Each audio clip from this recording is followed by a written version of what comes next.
solo solo. Je crois réellement que ce matin, Et Tenzamba peut sur solution à problème aux alibos. je suis avec ton problème qui te dérange. Yango wana tungisa kyo makasi. C'est pourquoi il t'a beaucoup fait souffrir. Tungisho makasi ola mukabe oya ti ubondela na tongo ya lelo. Il t'a fait en sorte que tu te réveilles, que tu viennes prier ce matin. Ba mosusu bakokite. Les autres n'ont pas pu. Mais apesi yo makasi. Mais il t'a donné cette force. Sikete opambola bana kombo ya kolo Sois Yesu. béni au nom de Jésus. Bandeko. Bien-aimé, L'idée na biso notre message, eza kitoko na lolenge molimo ya tata atindiki toma na ye mpona kosala. c'est merveilleux selon que l'Esprit de Dieu a poussé à son prophète. Na ye kotuna kaka yo visionnaire. Je suis venu te demander, visionnaire, Soki ozali kogarde vision parmi baaveugle. si tu gardes la vision parmi les aveugles, Yo moto oyo ozali na mamoni to edinda qui a les visions ou la mission, soki ozali kobatela emoniseli na yo si tu na gardes kati ta vision ya bato oyo bakufa miso to bato ya lola. parmi les gens qui ne voient pas, les aveugles.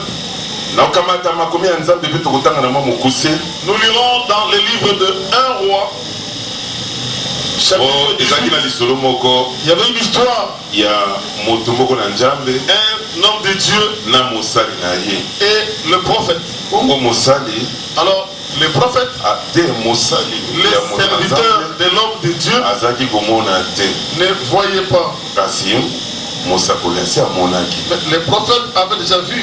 tokotanga mope 1 roi chapitre 18, nous commençons par le verset 41. totangi na mwa lobango mpo tokobakisa lisusu passage moko.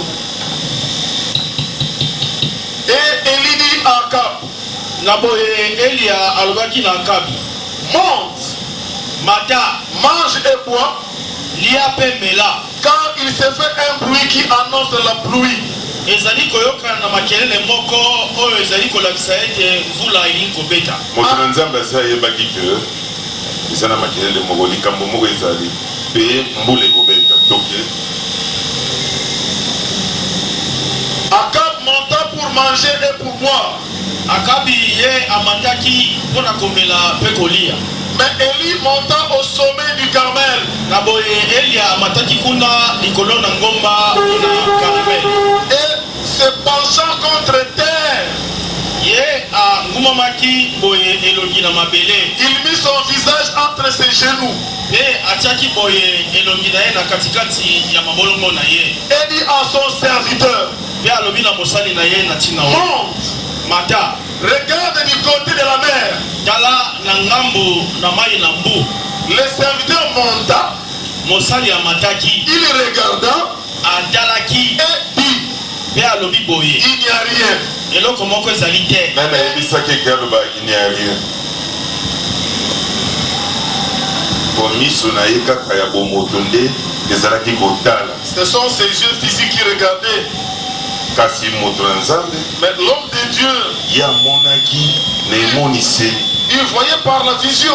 yango mosali na ye bazoyebisa ekende kotala ye azoloba il n'y a rien. On dit, regarde du côté de la mer, le serviteur monta, il regarda et dit, il n'y a rien. soki mosakoli na yo Si ton prophète, alobi tala eloko eza, il dit, regarde la chose qui est, yo koza kozongisa epa na mosakoli te ke il n'y a rien. toi ne faut pas répondre qu'il n'y a rien. toke Élie dit 7 fois, Naboye Elia azongelaki mbala sambo. retourne. Baluka À la 7e fois, na mbala na sambo il dit, alobi boye voici un petit nuage qui s'élève de la mer tala lipate moko ya moke euti na ngambo na mai na mbu.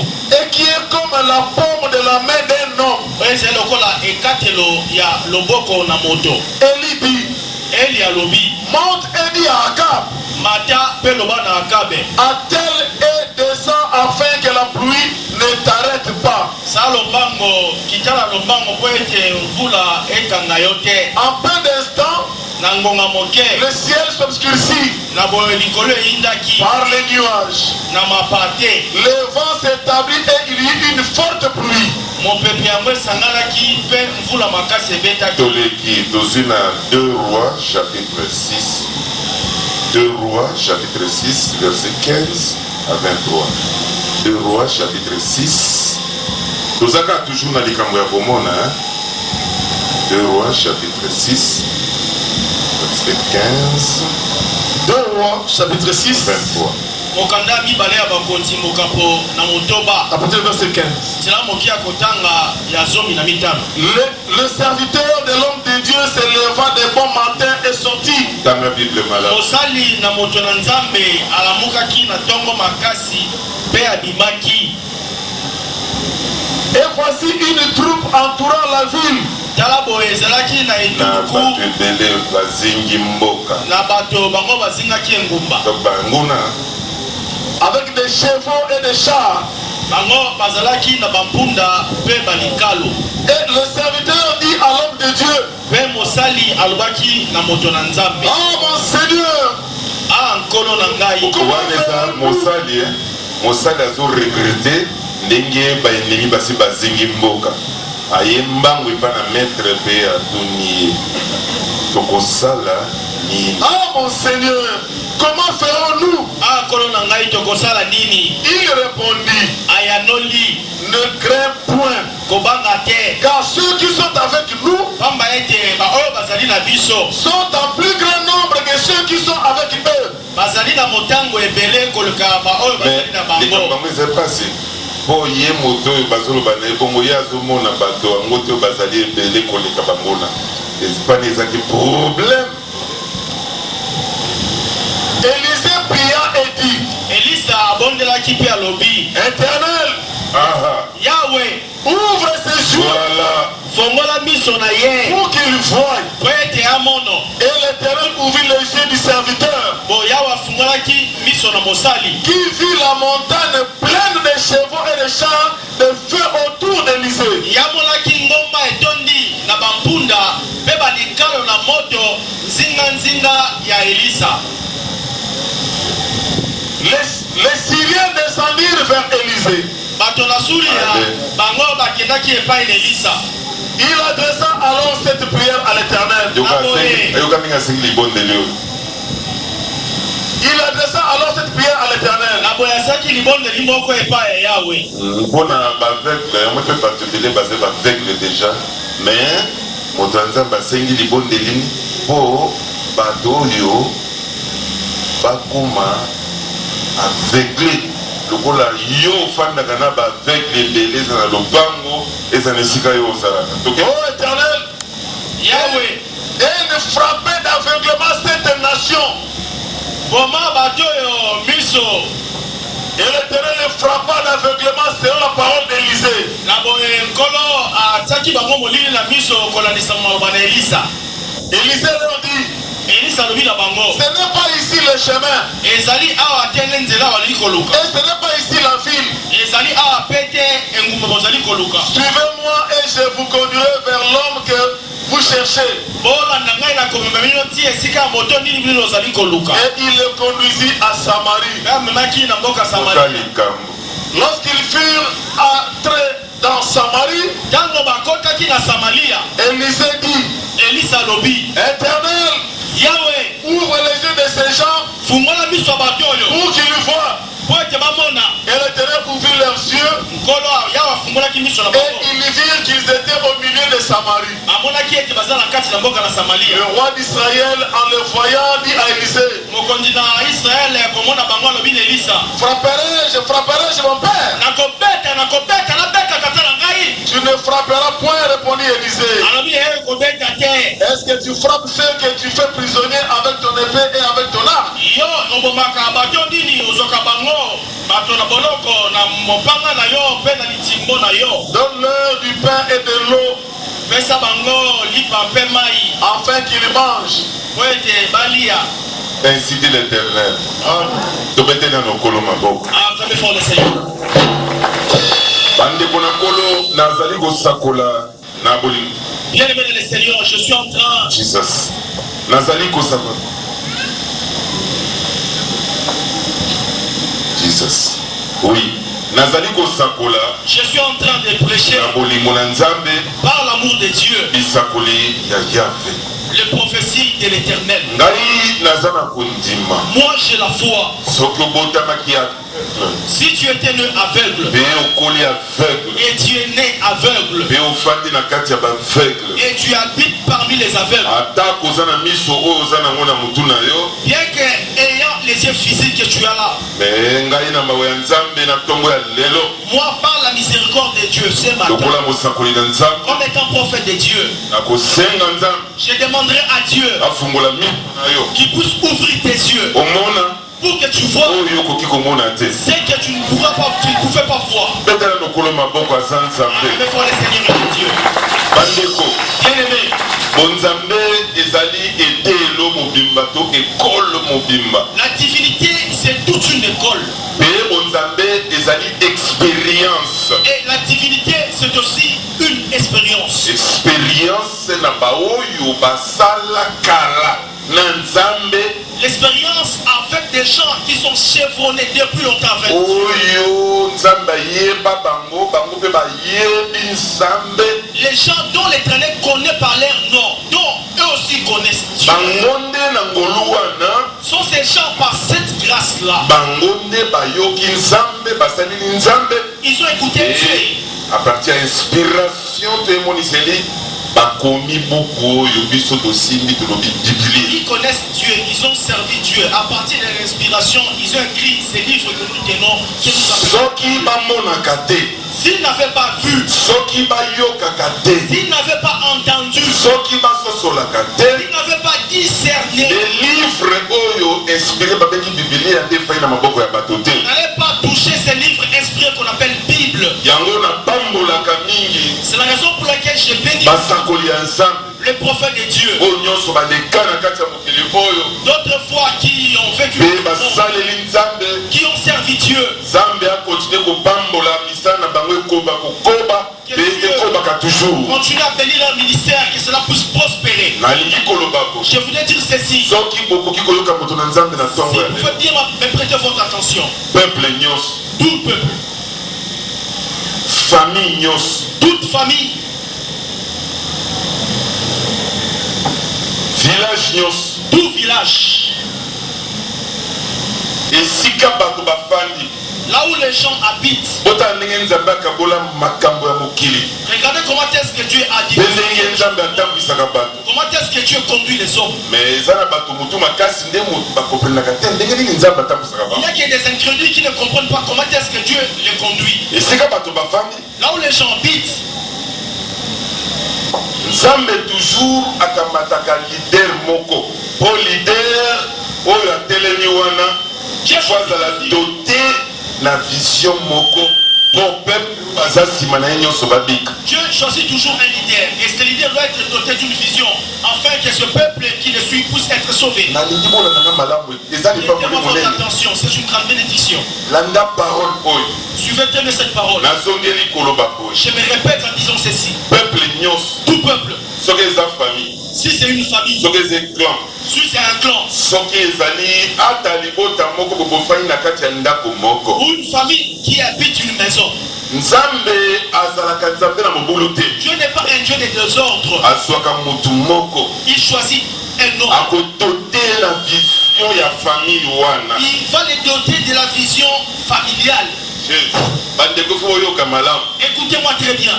bino soki bosangani Si vous vous réunissez, boza na mwa libota na bino wana vous avez votre famille comme vous êtes. bozobengana Vous vous appelez banoko oncle, bayaya des grands frères, batata mwasi des tantes. boyokanga bien Écoutez-moi très bien. ntango Nzambe amonaka bato bakomi bongo Quand Dieu voit des gens se réunir de la sorte, mwa masse moko il y a une masse de gens. motema ya Nzambe toujours ebujaka Le cœur de Dieu bouge à ce moment mpona koluka solution ya bato wana pour chercher le bien-être, la solution de ces gens-là. Nzambe soki amoni peuple Si Dieu voyait le peuple, Nzambe soki amoni masse s'il voyait une masse, asalaka nyonso il fait de son mieux asepelisa bato na ye pour les réjouir. bongo Ainsi ici. akoki kokamata mutu moko na kati ya famille Peut tirer quelqu'un de la famille. ata bino bobengami ngai yaya ngai tata mwasi ngai noko ngai boye Bien qu'il y a des grands frères, des tantes, des oncles, ainsi de suite. nzambe akopesa possibilité moko Dieu donnera une possibilité à travers vision, par laquelle il y aura une vision. c'est-à-dire moniseli moko mosala moko mpona kobikisa bato wana espanda likolo ya moto moko. Une vision, un objectif, un ministère pour sauver ces gens. Que cela récite soit basé sur un homme. nalingi koyebisa bino Je voudrais vous dire, ezalaka kaka te mpo bato ebele ntango baotala visionnaire c'est pas seulement quand vous voyez un visionnaire. bato mingi baotala visionnaire kaka na cadre ya ministère moko boye ya nzambe. Certains gens le voient dans le cadre d'un certain ministère. mais nzoka ekende ti na mabota Or, cela va aussi dans des familles. ekende ti bisika bato bazali Et cela touche toutes les couches sociales. nzambe soki alingi abikisa kaka famille na bino Si Dieu veut sauver votre famille, akobikisa na nzela ya bino nyonso te il ne fera pas par un grand nombre. ata yo vimbi Même si tu ata yo olati nini même si tu ata es yo bien, olingi nini même si ata olobi koza na makanisi na yo nini même si tu as tes propres pensées, nzambe akomi interese na kati ya libota na bino kaka na moto moko Dieu va s'intéresser dans la famille seulement sur un to quelqu'un, mobali moko to mwasi moko un homme ou une femme to mwana ou un enfant. oyo nzambe akotala na nzela na ye À partir de lui, Dieu verra ndenge nini bino bokobikisama bokopambolama mpe bokokende liboso. comment est-ce que vous serez bénis, vous allez prospérer. Peuple bazalaka kaka guidé na visionnaire. Le peuple est seulement guidé par les visionnaires. Vous y êtes? Peuple bazalaka guidé kaka na visionnaire. Le peuple est seulement guidé par les visionnaires. Famille ezalaka kaka guidé na Il visionnaire. est guidé par un visionnaire. Soki bobimi libanda nango Si vous allez hors de cela, botamboli na vous mobulu marchez dans les désordres, bokozala libota moko kaka boye nyoka nyoka. vous serez une famille de désordres. Yango naye kotombola makanisi na bino na ntongo ya C'est lelo pour laquelle je suis venu attirer votre attention. mpo na koloba na bino boye Pour vous dire ceci, vision la vision, to emoniseli ou la vision, to makoki moko ou des capacités, makasi moko nzambe apesi moto moko un pouvoir que Dieu a doté quelqu'un oyo amema libota pour qu'il puisse conduire le peuple, la famille, toyo amema quartier ou conduire les quartiers, toyo amema village ou conduire les villages, to amema clan moko ou conduire un clan. po makambo oyo nazali koloba na ntongo ya lelo Car les choses que je déclare ce matin, ezali mawa mingi mpo tozali komona bomoto na biso bato eza kosala mingi mpe baboto eza kobeba mpe avancement moko ezali te na kati ya bato. c'est honteux parce qu'on voit plus la tête des gens, les gens agir et beaucoup de familles se détruisent. soki otali na bonzambe nyonso Si vous regardez toute divinité, soki nzambe atomboli moto si Dieu élève quelqu'un, adote na makoki mpe parole lui donne des capacités de la parole mpe na bambokasi ya kotambwisa bato et le pouvoir de conduire le peuple. soki peuple wana Si ce peuple-là, ya nzambe des dieux, sosoli te ne comprenez pas, bayoki te n'écoutez pas, bakokota pembeni ils vont s'égarer mpe babungisami et ils seront perdus. yango naza koloba C'est na la raison pour laquelle je suis en train de dire, visionnaire les visionnaires, est-ce que yo oza leader es-tu un leader? leader nyonso ifo aza visionnaire Tout leader doit être visionnaire. bokanga na ntongo ya lelo Écoutez-moi très bien ce matin. mbala mosusu ozosala rien na famille na yo Peut-être tu ne fais rien dans ta famille, oza futi tu es nul, eloko moko eza te na vie na yo il n'y a rien dans ta vie mpo ozomiyeba te parce que tu ne t'y connais pas. fonction na yo Ta fonction, tant que leader tant que leader dans la famille, fonction na yo ta fonction, tant que moto azokamba bato et tant que dirigeant, ozoexerce yango te tu ne l'exerces pas. oza mosika Tu es loin de cela. yokanga Écoutez-moi. makanisi no eza bipai na bipai Et parce que eloko moko na bomoi ya moto quelque chose dans la vie de l'homme, soki yo ebongisi yango si tu perdais cela, oyo nzambe akosepela te ntango toza na se ya mokili oyo pour lesquels Dieu ne sera pas content comme nous sommes aussi sur terre. ezali kobongisa bakalite ya yo lokola leader visionnaire Ses qualités comme étant leader et visionnaire. po ete Parce que leader soki abongisi bakalite na ye si le leader perdait ses qualités, bato ebele bakokufa beaucoup de gens mourront. erreur ya visionnaire serait divisionnaire. Beaucoup de gens seront perdus, égarés. Bien-aimé, je voudrais te poser une question. Que tu puisses me répondre même dans ton esprit. Là où tu es dans ta famille. Qui est leader? Est-ce que vous avez se considérer comme leader? Tu te considères comme étant le leader de la famille. C'est à partir de toi la famille est sauvée. C'est à partir de toi. Et que la famille est nourrie. C'est à partir de toi. Les gens vont pour poser leurs doléances. Pour avoir la solution. Tout c'est lui. Regardez bien. Même dans la maison. Tu verras tous les enfants. Soit de papa. Papa Toleide. Du papa pour déclarer. Papa Minerva. On n'a pas mangé. Papa Boye. Les frais scolaires. Papa Boye. De tels besoins. Mikolo na mikolo. Chaque jour. Yango na lingina talisa yo. C'est pourquoi je voulais te dire. Et te poser cette question. Est-ce que vous êtes leader? Et tu es leader. Si vous êtes leader, tombola nga musabina kala. Si tu es leader, lève ta main. Si vous êtes leader, t'es kitisa. Si tu n'es pas leader, baisse ta main. Le leader c'est celui. Des gens sur qui. Et à partir de lui. Beaucoup de gens trouvent. Et parmi vous, qui se sent comme leader dans sa famille, qui lève sa main.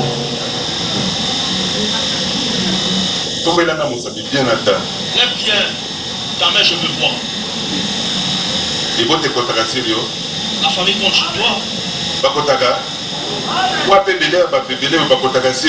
Beaucoup de gens, un grand nombre de gens comptent sur toi.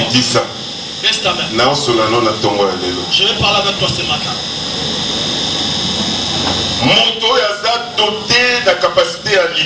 C'est lui qui est doté de cette capacité d'être leader. C'est comme un esprit. Il ne peut pas vivre comme tout autre humain. Car les doléances des gens trouvent la solution à partir de lui. Quand tu te lèves le matin, on t'appelle. À midi on t'appelle. De l'autre côté on t'appelle encore. Il y a un problème, on veut que toi tu contribues. Ma soeur, mon frère. Ma soeur, mon frère. Je voulais te dire. L'importance capitale devant Dieu. C'est pourquoi je vais te dire ce matin. Un leader. C'est un grand homme devant les yeux de Dieu. C'est béni au nom de Jésus. Dieu a donné le prophète au nom de Jésus. Un leader. Regardez souvent. Si on veut détruire la famille, on cherche pour affaiblir la famille. Vous connaissez cela? C'est le consort. Tous les combats de la famille, on est en train de vous combattre. On doit d'abord viser celui qui porte l'étendard. C'est lui qui donne des solutions. C'est lui la première cible pour ces gens qui cherchent à détruire des familles. C'est pourquoi ce matin je suis en train de te dire que mon Dieu pour te garder toi tu es leader. Que mon Dieu fasse des miracles dans ta vie. Tu es très nécessaire. Quand tu es là assis, quand tu es malade, des milliers de gens vont se lamenter. Est-ce que vous me suivez? Nathalie, j'ai regardé.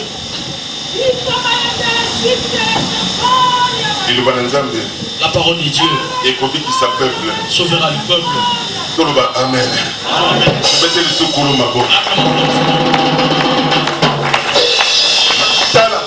Regardez. Si vous avez un leader dans la famille,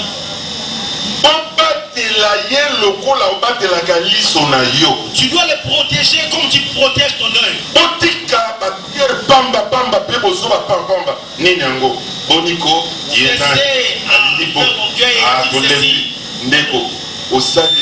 tu commets l'erreur. Si jamais quand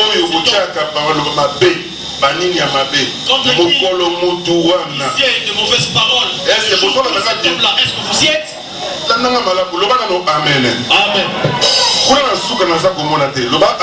Là au fond, je ne vois pas. Je voulais te dire, le jour où cet homme et il tombera malade pendant 6 mois. Le jour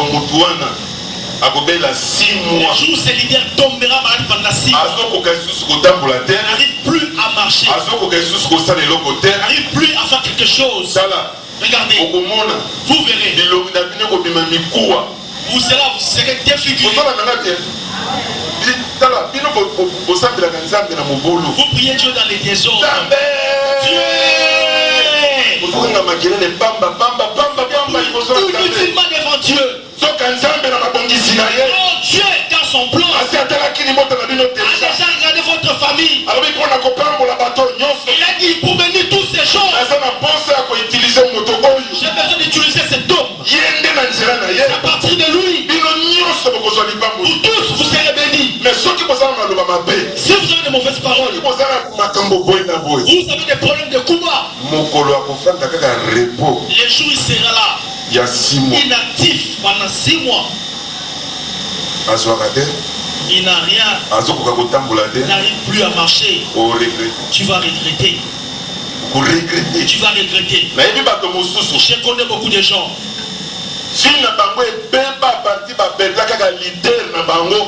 Leur vie ont été détruites. Quand ils ont perdu leur leader, la vie est foutue. C'est pourquoi vous voyez dans d'autres pays, même en Israël, ils protégeaient les prophètes. Ils connaissaient qu'à partir de lui, Dieu va faire quelque chose pour nous. Et même dans les familles, il ne faut pas faire l'orgueil. C'est pourquoi je vous prodigue des conseils. Tu dois t'humilier. Change le langage d'orgueil. C'est un langage inutile. Si tu vois que tu es fort, si tu te vois capable, va-t'en. Va travailler pour toi. Va chercher ton bien-être. Pourquoi qu'est-ce que tu vas aller déambuler par-ci par-là? Tu vas transpirer, défigurer. En fin de compte, tu vas encore revenir.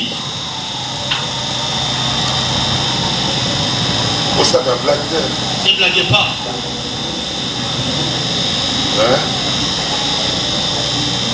Aussi mon père ne peut pas zoler sous Pondo, Kwanga, Chikate, Ndula, Ozo Bolala wa Foufou. Et les légumes, le Pondo, tu avales de Foufou. Qu'est-ce qu'il y a? Qu'est-ce qu'il y a? Rien, j'ai vu de moi-même. Regarde Israël. Regarde Israël. Pourquoi est-ce que certaines femmes appelaient leur mari Seigneur? Bien aimé, dans cette vie, recevoir, avoir le bien-être, c'est pas facile. Si le bien-être était facile, tout un chacun de leur famille là où ils sont nés, allait émerger selon lui sans déranger les autres.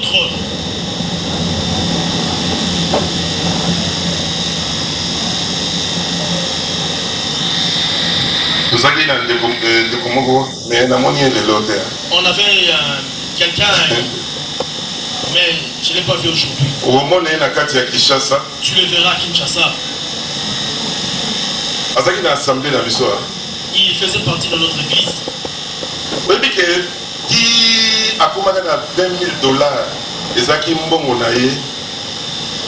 capital il avait les chiffres d'affaires.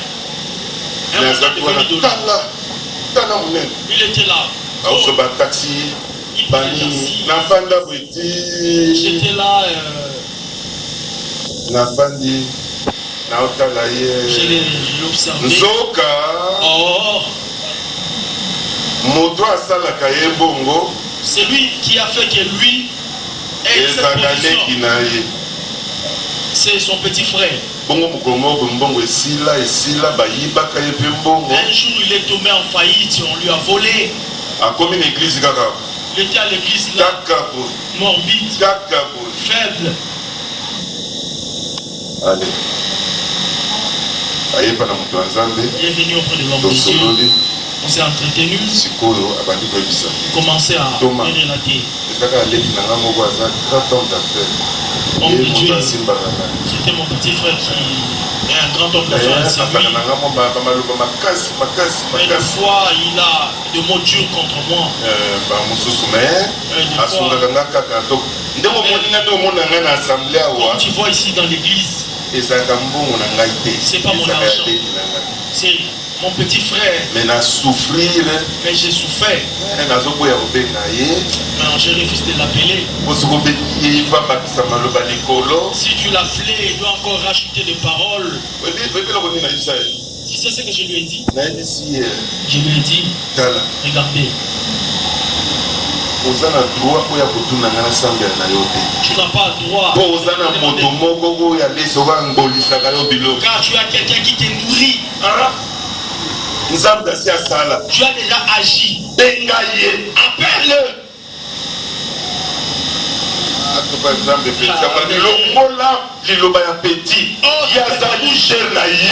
Hors de ta bouche, non, c'est un petit, c'est ton leader. À cette minute, comme nous il est comme ton Dieu. Tu dois l'appeler. Si il a ajouté des paroles, c'est ton leader. Il a appelé. Il lui a dit, toi, on t'envoie l'argent. Tu as une nature dépensière. Tu as des concubines. Tu es une ivrogne. J'en ai ras-le-bol de ça. En fait, tu vois. Je lui dis calmement. Mon petit frère. Mais je souffre. Alors, je vais te donner ces 1000 $. Si tu ne te débrouilles pas, tu vas donner les codes. Bien-aimé, je voulais te dire, au nom de Yahushua, au nom de Jésus-Christ, si tu es un leader, viens auprès de toi pour chercher le salut. Au nom de Jésus. Au nom de Jésus. Et mon Dieu ajoute encore la richesse. Parce que ce sont des leaders qui dirigent ce monde. Si les leaders sont égarés, il n'y aura plus rien. C'est pourquoi je te dis, si tu es un leader, il y a le son de Dieu au nom de Jésus.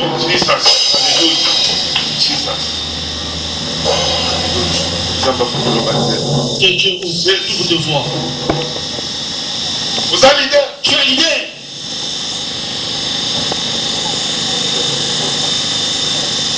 Leader est sa fonction. C'est une fonction. Ce que je sais, la moto, ça foutu. Si tu ne mets pas ça en pratique, tu es nul. Leader est sa fonction. C'est toute une fonction être leader. Même si tu travailles quelque part. On t'a nommé directeur et... Là, c'est... Dans le monde, c'est bien. Tu dois respecter cette fonction qui est une fonction. Être leader. Leader des gens. Leader de la famille. C'est pourquoi je t'ai dit. Dans ton environnement, il y a plus des aveugles. Des gens qui n'ont pas de vision. Car c'est toi qui as la vision. Comment est-ce que je vais nourrir celui-là? Celui-là, il va à l'université. Que ferais-je pour lui? C'est toi. Parce que Béné va se compter sur yo. Sur qui beaucoup de gens comptent. Mais il y a pas tout autour na yo. Mais ça tout autour de toi. La famille. Dans la famille. Na kati esikosa. Là où tu habites. Na mosala. Au travail. Considérez que bateau baza pembeni on a ce sont des aveugles. Tu dois les considérer comme étant des aveugles. Vous y êtes? Est-ce que vous y êtes? Vous y êtes? Vous y êtes? Ils sont des aveugles. Ils ne savent pas comment est-ce que tu as l'argent. L'argent par lequel tu le nourris. Ils ne connaissent pas les manœuvres par lesquelles tu fais. Des fois, je m'en manque. Et des fois aussi, ça me réjouit.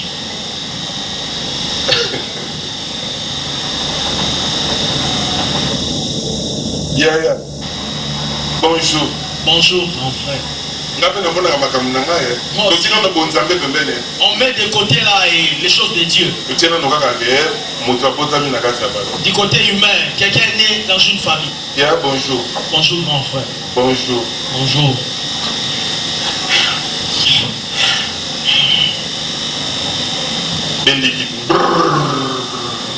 Sur sa chaise.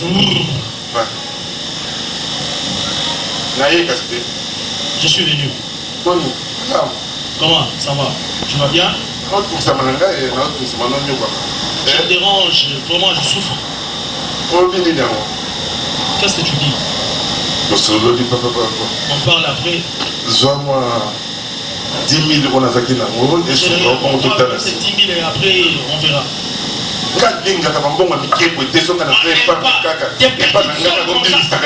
Si donc des petites sommes. Leader à Sakabongo balade. Calme, et il s'agite, toi tu es calme. Leader, il n'y a pas que bateau, bateau, il s'agit de les gens aveugles ne voient rien. Il ne faut pas faire cas à leur bruit. Il ne faut pas faire cas à leur droit. Tu dois jouer comme un grand joueur. Si tu n'as pas, tu dis j'en ai pas. Et tu dis à quelqu'un. Et tu de bonnes paroles, il va partir. Bien aimé, je voulais te dire, leader est sa fonction. Être leader, c'est une fonction. Et sa fonction. C'est une fonction. Bénis ton frère qui te fait. Dis mon frère, sois béni, ma soeur, sois bénie.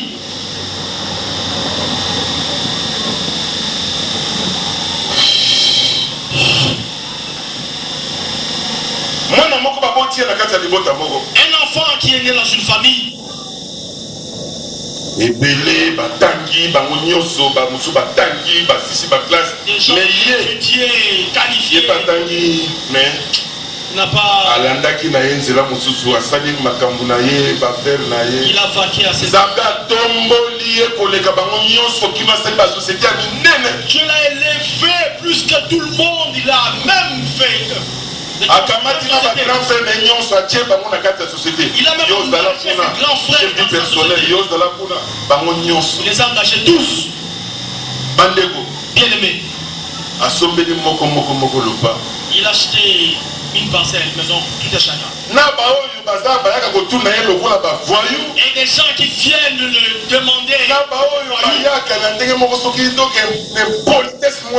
Et ceux qui viennent, c'est pour ça que des politesses. Il les a aidés tous. Moi je voudrais te dire ceci. Au nom de Jésus. Au nom de Jésus. C'est une fonction que Dieu t'a donnée. Tous ces aveugles qui sont dans ton environnement. Ils ne savent pas comment est-ce que toi tu cherches. Ils ont la foi de recevoir. Ils ne savent pas comment est-ce que toi tu marches. C'est pourquoi je t'ai dit. Au nom de Jésus. Au nom de Jésus. Je te demande à toi l'idée. Quel que soit l'attroupement de la population, quel que soit l'attroupement des gens tout autour de toi. Garde ta vision. Garde ta vision. Progresse comme tu le fais. Cherche à arranger, à chercher le bien-être des gens. Les gens aient la solution de leurs problèmes. Je te bénis encore dans le Seigneur Jésus-Christ. Et tu es longue vie. Beaucoup de gens comptent sur toi. Tous les combats qui vont te suivre. l'alimentation des gens avec la famille. Que Dieu te protège contre tous ces combats qui viennent. Ils ont besoin de toi dans la famille. On m'a dit qu'on t'a envoyé d'une manière obscurantiste. La force soit anéantie au nom de Jésus. Que tu restes l'idée. Que Dieu t'ouvre des portes. Même si c'est la mort qui vient t'enchaîner toujours devant toi. C'est pourquoi je te dis, garde ta vision. À tes choses aveugles. Ils ne connaissent pas les choses pour lesquelles Dieu t'utilise. Que Dieu te bénisse au nom de Jésus. Qui va comme les Seigneur?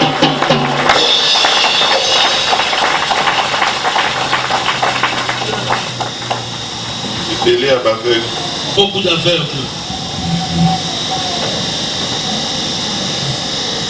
Bango va déclarer n'importe quoi. Acceptez gaga. Il déclare pour le pont. Écoute-le, sois calme. Mais leader a ça, kaka oya Monica ça. Et leader de fait qui c'est qui trouve bon de fait. Oya Monica ça ta osala te soko lingi bambanda nela baluka. Leader a tika la kaka na lulingi nzamba tindela. Leader reste garde sa vision, que tu le veux ou pas, il garde toujours sa vision. Yango wana. C'est pourquoi Nzambe na ngape sobo moimola. Que mon Dieu t'accorde une longue vie. Ouais belé a bato bazana posa. Car beaucoup de gens ont besoin d'être bénis. Même en dehors de ta famille. Dans le quartier. Dans le travail. C'est des ronds. Qui vient que nous faisons pour le Seigneur. Je n'ai pas bien entendu à mon effort pour le Seigneur.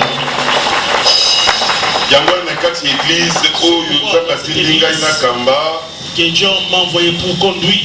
Si je vois les gens que Dieu a bénis,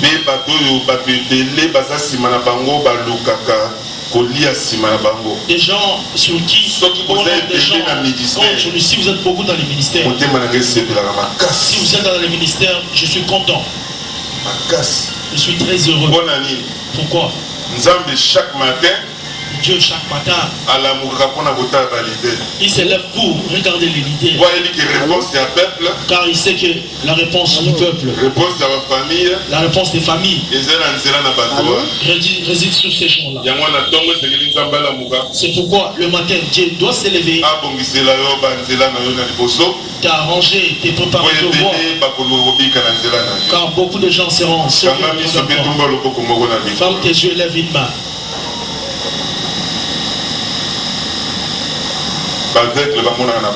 Les aveugles qui ne voient rien, qui n'a pas une activité foncière. Un leader, c'est quelqu'un qui s'accroche à sa vision. Commence à dire à Dieu. Dieu, merci. Merci. Bénis-moi. Ouvre encore de voir devant moi. Merci pour la solution. Merci car chaque matin tu t'élèves pour me donner la solution. Commence à prier. Quelle fonction mon aime. Quelle belle fonction. Sambelaka. Priez. Le sang qui toque pour vous les alliés fonction qui toque. Une bonne prière car c'est une bonne fonction.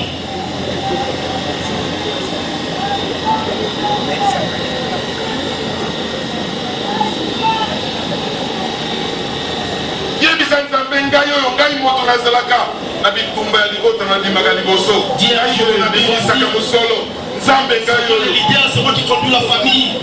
C'est moi qui porte l'étendard de la famille.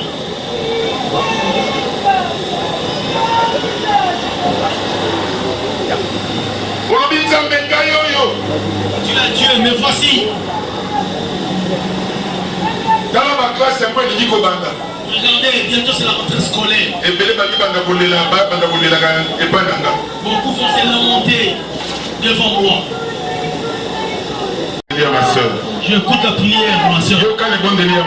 Écoute la prière de mon frère. Au nom de Jésus. Au nom de Jésus. Dieu continue à parler des miracles.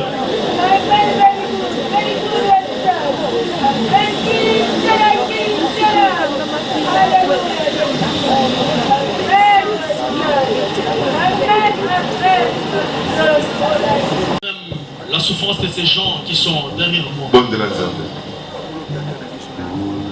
Nzambe kotika ngai. Il n'a pas une activité foncière. Leader azali moto ami s'accroche à la vision na ye. Un leader, c'est quelqu'un qui s'accroche à sa vision.